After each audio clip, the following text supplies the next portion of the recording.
meat licking the flames, aromas rising, the crackle of fire under skewers. This is the kebab, where ancient technique meets primal flavor.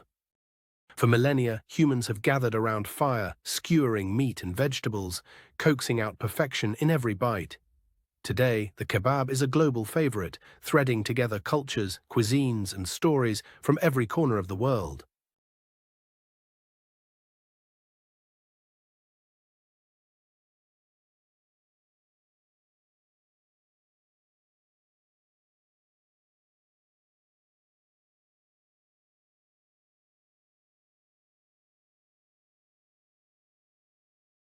Now stack it up, gleaming chunks of meat, alternating with onions, peppers, or whatever's best in season.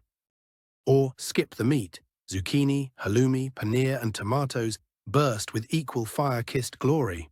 There are no rules except one: balance, the layering of flavors and textures. Then the main event, grilling. Over charcoal for smoky depth, over gas for speed, even in the home oven, under the broiler when the weather refuses to cooperate. What matters is searing heat for char and succulence. Turn often, let every side mingle with flame until the crust caramelizes and juices run free. Time to feast. Pile skewers high on platters, scatter with herbs, and bring on the sauces: garlicky tzatziki, punchy chutney, chili-spiked harissa. Wrap in naan or pita. Scoop up with rice, eat with your hands. Modern delight or ancient ritual, there's no wrong way. At markets in Istanbul, family tables in Tehran, late-night stalls in Delhi, kebabs are center stage.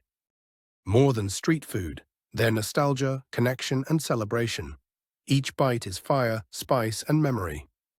Kebab, simple ingredients, ancient fire, endless possibilities, the world on a skewer, sizzled, shared, savored,